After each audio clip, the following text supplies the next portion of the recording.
The backlash against the upper chamber comes amid growing anger at Remainer peers' attempts to frustrate the Brexit process. The petition, which was created on February 17, has garnered 153,602 signatures from angry Britons, and is continuing to pick up mass support. Huge support for the petition means the issue will be debated in the House of Parliament on June 18. It could spell the end of almost 700 years of unelected peers wielding power in Britain.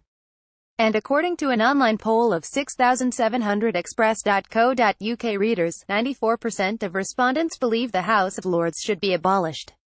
Peers have come under intense criticism from Eurosceptics in recent weeks for what they view as attempting to water down Theresa May's Brexit plans. The Lords has already dealt 13 defeats to the government on its EU withdrawal bill. Peers voted for a series of amendments to the landmark legislation which include changes which stop Britain achieving a clean Brexit. The amendments need to be agreed by MPs before they become binding.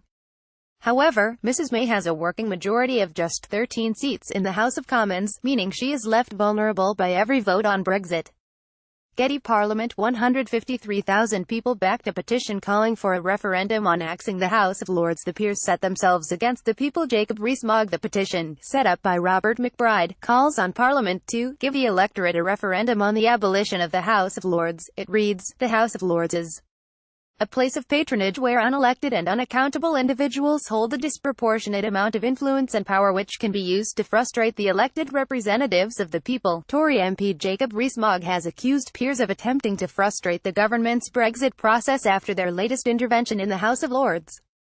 He said, "The peers set themselves against the people, using an ermine-covered wrecking ball in their efforts to stop Brexit.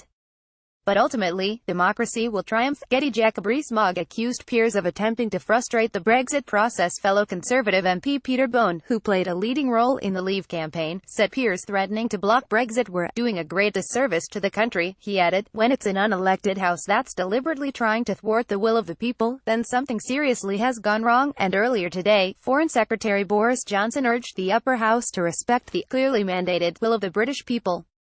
He said, "There is a long-standing tradition in the UK that the House of Lords can under no circumstances frustrate what has been clearly mandated not just by a referendum but by the election as well. Indeed, they shouldn't frustrate it under any circumstances because they do not represent the sovereign will of the British people." Getty. Boris Johnson urged the upper house to respect the will of the British people. UKIP's deputy leader Mike Hookham backed the petition, saying it was time to replace the archaic and anti-democratic House of Lords with an elected upper chamber.